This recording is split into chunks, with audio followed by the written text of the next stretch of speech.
You're watching Jack. And today's topic is fat loss and weight loss for beginners. This video is going to be dedicated for people जो fat loss और weight loss करना चाहते हैं और अभी नए हैं फिटनेस में, उनके लिए वीडियो होने वाली है. I've divided this video in two parts.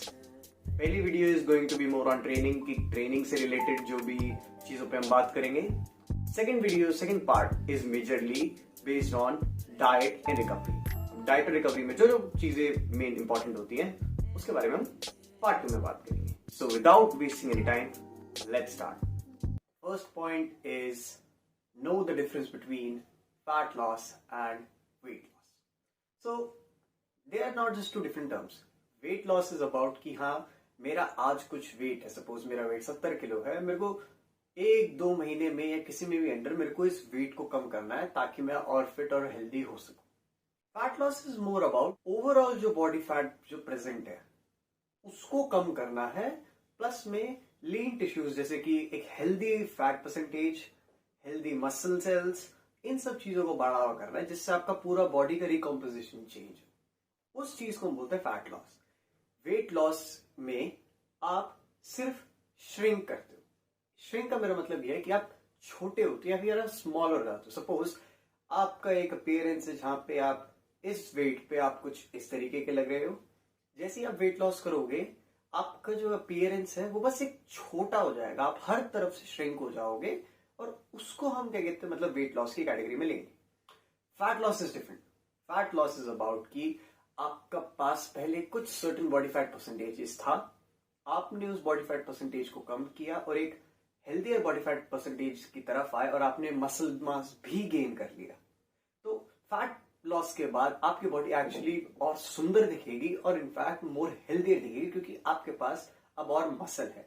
आप ऐसे समझ सकते हैं कि फैट लॉस में आपका जो लॉस होता है वो muscle, fat, tissue, carbohydrate level वो ओवरऑल कम होता है, यानी कि आप ओवरऑल श्रिंक करते हैं पूरा साइज. फैट लॉस में आप प्रायोरिटाइज करते हैं कि आपका जो फैट लेवल्स है वो ज्यादा कम हो as compare to your muscle cells. In fact आप कोशिश करते हैं कि आपके बॉडी में नए मसल सेल्स जनरेट हो. One important thing to consider is weight loss generally is for obese and overweight people. यानी कि अगर आप मान लीजिए आप अपने यूजुअल एक्चुअली में सबसे इजीएस्ट वे है अपना healthy body fat weight calculate करने का, वो बीएमआई है. एक्चुअली में बीएमआई भी काफी इनएक्यूरेट रिजल्ट्स देता है, बट वो तब जब आपके पास ऑलरेडी काफी higher amount of muscle mass present हो. For normal people and for beginners, though that is just a good estimate of what is going to be good amount of weight for your height accordingly. तो calculate your BMI. अगर आप ज्यादा overweight और obese category के ज्यादा पास हो तो wait loss is good, यानी कि आपको ओवरऑल ही गिराना पड़ेगा. थोड़ा बहुत मसल आप ऑन द प्रोसेस कर सकते हैं, बट आपको वेट गिराना आपके लिए प्रायोरिटी है. बट जो नॉर्मल ऑडियंस है, बहुत ज्यादा फैट जिसके पास नहीं है, उनको ये रियलाइज होगा कि एक्चुअली वो सेम वेट पे अच्छा दिख सकते हैं. कि लाइक आपको रियलाइज होगा कि आपका body fat percentage same weight पे अलग अलग है और आपकी अपीयरेंस चेंज हो सकती है. So this is an important difference between weight loss and fat loss. अब आपको क्या करना है ये डिटरमिन करता है कि आपके क्या गोल है. आपको सिर्फ श्रिंक करना है या फिर और अच्छा दिखना है या फिर और मेरे हिसाब से मोर जैग नजर आना है. तो ये डिफरेंस होता है आपका वेट लॉस और फैट लॉस में. पॉइंट नंबर 2 में मैं डिस्कस करना चाहूंगा 2 इंपॉर्टेंट फैक्टर्स जो आपकी इस जर्नी में हेल्प करेंगे. वो है स्ट्रेंथ ट्रेनिंग और cardio. Strength training is about जब आप कोई हैवी वेट्स के साथ आप एक्सरसाइजेस परफॉर्म करते हैं जो आपकी मसल बिल्ड करने में हेल्प करती है, उसको स्ट्रेंथ ट्रेनिंग में इंक्लूड करा जाता है. कार्डियो में हम उन चीजों को इंक्लूड करते हैं जो एक्चुअली आपका जैसे बाइकिंग हो गया, जॉगिंग हो गया, या फिर क्या कहते हैं रनिंग हो गया, स्प्रिंट्स हो गया, ये सब आपका कार्डियो में आता है. अब ये दोनों ही एसेंशियल हैं एक अच्छा फैट लॉस के लिए. स्ट्रेंथ ट्रेनिंग का रोल इज मोर अबाउट कि आपको वो मसल बिल्ड करने में हेल्प करेगा. मसल जो है, जब मसल बिल्ड होती है आपकी बॉडी में, वो आपका मेटाबॉलिज्म इंप्रूव करता है. मेटाबॉलिज्म इंप्रूव होने से क्या होता है, आप थ्रू आउट द डे ज्यादा कैलोरीज बर्न कर सकते हो और इससे आपका क्या कहते हैं जो मसल गेन होगा आपका स्ट्रेंथ ट्रेनिंग में, वो एक्चुअली आपकी हेल्प करेगा. जब आपका फैट कट के आएगा, so there is going to be some muscle cells जो उस स्किन के अंदर डिपॉजिटेड फैट जो एम्प्टी हो रहा है आपके प्रोसेस में उसको कवर अप करेंगे. तो टू सम एक्सटेंट वो आपकी जो स्किन है उसको बिल्कुल ज्यादा ही लटकने से कम कर सकता है. Again not in extreme cases, not for the people who are obese and who are overweight category, but for people जो कि क्या कहते हैं थोड़ा सा mild weight loss fat loss करने वाले हैं, उनके लिए अच्छा रहेगा।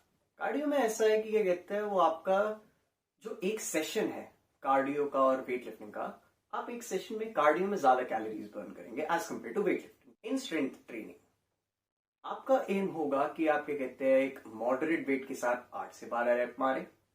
आप अपने ज्यादातर सारी आइसोलेशन कंपाउंड एक्सरसाइजेस करें, जैसे कि आपका स्क्वाट्स हो गया, आपकी बेंच प्रेस हो गया, आपका डेडलिफ्ट्स हो गया।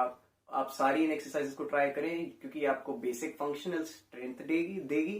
बस आप आइसोलेटरी एक्सरसाइजेस कर सकते हैं जो मसल्स इन चीजों में लेफ्ट आउट हो जाते हैं, या फिर वो मसल्स जो आप ग्रो करना चाहते हैं और अच्छे से। एक्चुअली में आइसोलेटेड और कंपाउंड एक्सरसाइजेस में ऐसा कोई डिफरेंस है तो सिर्फ इतना कि एक एक्सरसाइज में आप कितनी मसल्स यूज कर रहे हैं। आप एक मसल की कंपाउंड एक्सरसाइजेस आइसोलेटेड एक्सरसाइज दोनों मार सकते हैं, but it's just a small distinction. Isolate exercise आप मार सकते हैं छोटे मसल्स के लिए, जैसे कि बाइसेप हो गया, आपका ट्राइसेप हो गया। कंपाउंड में मार सकते हैं, it's completely up to you. इसमें बेसिक गोल होगा आपका प्रोग्रेसिव ओवरलोड। आप कोशिश कीजिए कि हाँ 2-3-4 हफ्ते बाद, वैसे तो ये टाइम के साथ स्लोप डिक्रीज होता है, बट इनिशियल ईयर्स में ऐसा होता है कि प्रोग्रेस काफी लीनियंट।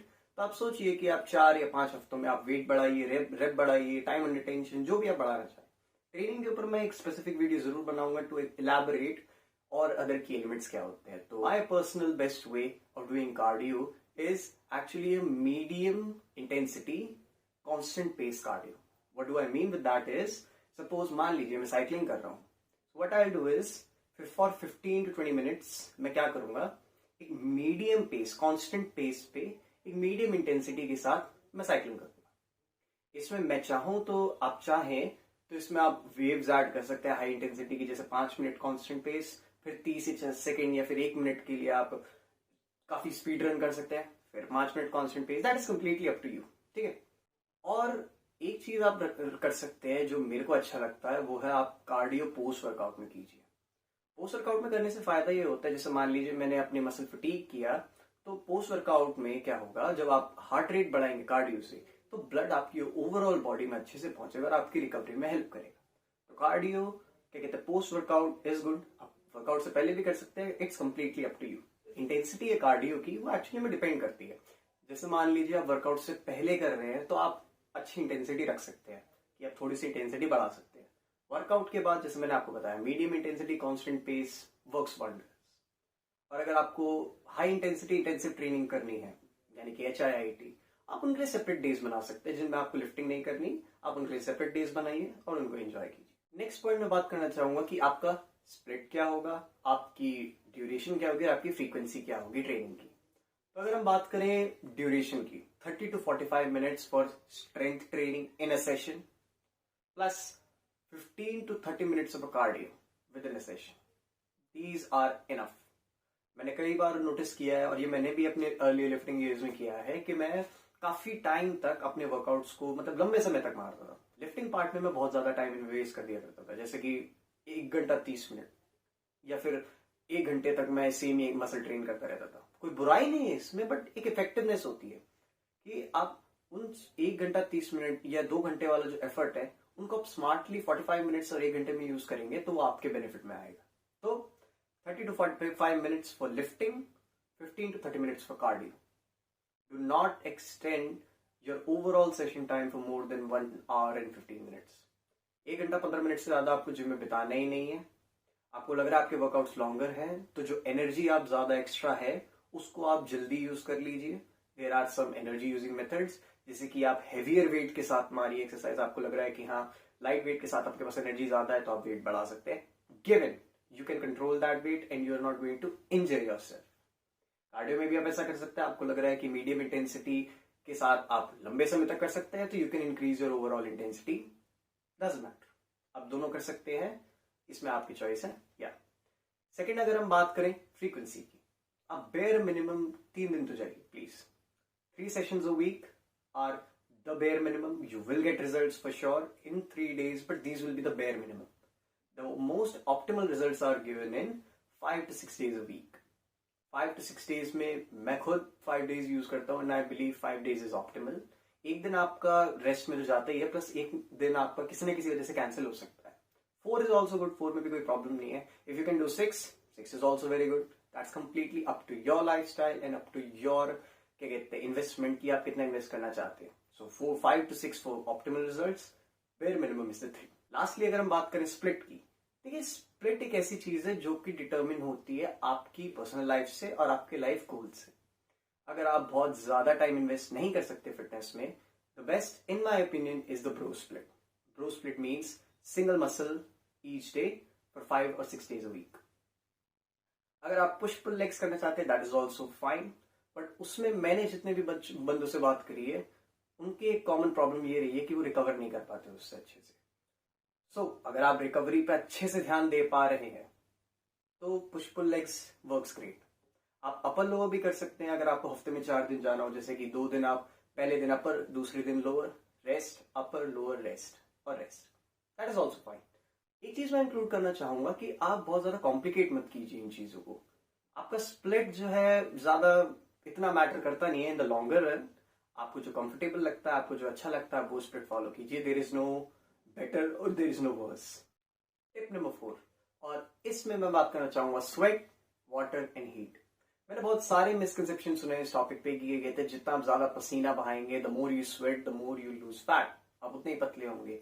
या फिर गर्मी में लोगों को कट करना चाहिए, सर्दियों में लोगों को बल्क करना चाहिए। ऐसे मिसकंसेप्शन मैंने बहुत सुने और इनकी सच्चाई यही है कि these are not truths, these are not true. आप कुछ भी किसी भी टाइम में कर सकते हैं। Time is nothing to do और temperature is nothing to do with any of these process. आपको गर्मियों में क्या कहते हैं कट करना, आप कट कीजिए, आपको बल्क करना बल्क कीजिए, डजंट मैटर। सर्दियों में कट करना is also possible. Temperature, outside temperature का इससे कोई लेना देना नहीं है। और एक चीज मैंने और नोटिस करी है कि क्या कहते हैं लोग बहुत ज्यादा स्वेट करने की कोशिश करते हैं। उनको लगता है कि जितना ज्यादा पसीना बहाएंगे उतना ही ज्यादा उनका वेट या फैट लॉस होगा। तो उसके लिए मैं कहना चाहूंगा कि जो वो लूज करते हैं ना, जो देखते हैं कि हाँ उनका अगर वेट कम हो भी रहा है, एक्चुअली में वो वाटर वेट होता है। आपकी बॉडी में एक certain amount of water present है। स्वेट एक्चुअली में क्या है, water and electrolytes coming out of your body. तो उससे क्या होगा, ये जब चीजें बाहर आएंगी, यानी कि वाटर जो बाहर आएगा, तो आपके अंदर से फ्लूइड वेट कम हो जाएगा, यानी कि वाटर का वेट कम हो जाएगा और वही आपको स्केल पे दिखेगा। और ये वेट बहुत टेम्परेरी है, जैसे ही आप पानी पियेंगे वापस वेट आ जाएगा। So this is not the real sustainable one. Actually में क्या कहते हैं, और ये चीज मैंने देखा भी है कि लोग पानी नहीं पीते वर्कआउट में, जो कि एक इश्यू है, जो कि प्रॉब्लम है, क्योंकि उस एक तो उससे कोई एडिशनल बेनिफिट नहीं होने वाला, आप कोई एक्स्ट्रा वेट लॉस नहीं करने वाले। Again that will be the water weight. उससे दिक्कत ये होगी कि आपको क्रैम्प्स आ सकते हैं आपके वर्कआउट में, आपको खामखा अननेसेसरी फटीग आएगा जो कि आप पानी ना पीने की वजह से आएगा, या फिर आपको प्यास लगेगी। तो क्या है, आप अच्छे हाइड्रेशन के साथ वर्कआउट कीजिए और क्या कहते हैं इलेक्ट्रोलाइट्स भी ठीक रखिए अपने बॉडी के, जिससे कि क्या कहते हैं आपको एक अच्छा वर्कआउट मिल सके। अबाउट द फैट, एक्चुअली में एक इंटरेस्टिंग फैक्ट ये है कि आप जो फैट लूज करते हो वो आप exhale in form of carbon dioxide में करते हो।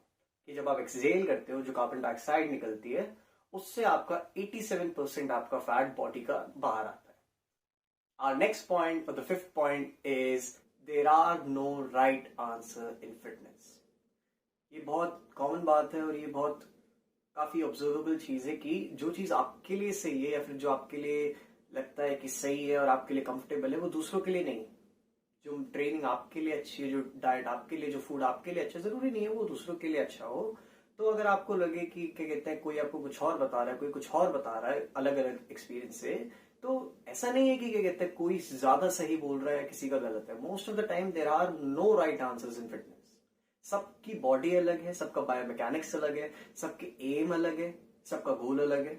इट कंप्लीटली डिटर्मिन्स कि ये कहते हैं आपको क्या चाहिए। इट कंप्लीटली डिपेंड्स ऑन आपको क्या चाहिए, आपको कैसे गोल चाहिए, आपको क्या पसंद है, दैट्स इट।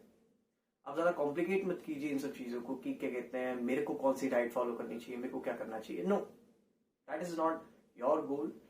सबकी टिप्स अलग अलग है, क्योंकि अलग अलग एक्सपीरियंस से अलग अलग चीजें काम करती हुई है। मेरा अपना अलग नजरिया जो मैंने आपके साथ शेयर किया है, और किसी और का अलग नजरिया होगा, वो भी उतना ही वैल्यूएबल है जितना मेरा है। इट्स नॉट अबाउट कि क्या कहते हैं किसी का पर्सपेक्टिव, किसी की टिप, किसी की दी हुई एडवाइस वो ज्यादा अच्छी है। इट डिपेंड्स अपॉन कि क्या कहते हैं आपके गोल्स क्या है, आपको क्या चाहिए और आप कितना एफर्ट डालना चाहते हैं। तो there are no right answers in fitness. आपको जो फैट लॉस जर्नी यूज करनी है आप वो कीजिए। आपको लग रहा है कि आप टाइम के साथ आपको फिटनेस में और इंटरेस्टेड हो रहे हैं तो आपके मेजर्स उस तरीके से चेंज होंगे। आपको लग रहा है कि आपको नहीं जम रही, नहीं मजा आ रहा, छोड़ दीजिए, कोई दिक्कत नहीं है, कोई बांध के नहीं जा रहा है। हाँ, अगर हेल्थ प्रॉब्लम है तो देखिए आपको करना ही पड़ेगा, बट लग रहा है कि मन नहीं लग रहा तो मैं तो ये कहूंगा कि या तो आप छोड़ सकते हैं या फिर आप ट्रेनिंग पार्टनर या फिर किसी और के साथ आ सकते हैं। आप इसको जितना एंजॉयबल बनाएंगे उतना ही आपके लिए अच्छा है। फिटनेस इज अ लाइफस्टाइल, आपको ये स्मार्टली खुद डिफाइन करना है और ये खुद डिसाइड करना है। Thank you guys for watching this video. I hope कि आपको वीडियो अच्छा लगा होगा। अगर आपको अच्छा लगा है तो hit the thumbs up and subscribe my channel for similar content. ये खाली पार्ट 1 था जो कि ट्रेनिंग के ऊपर बेस्ड था। पार्ट 2 में हम डिस्कस करने वाले हैं डाइट पे। सो अगर आपने पार्ट 1 देख लिया है तो I would recommend please part 2 भी देखिए। अगर आपको कोई डाउट या कोई चीज जो अनक्लियर है तो आप उसको कमेंट्स में मेंशन कर सकते हैं। I'll see you in the next video.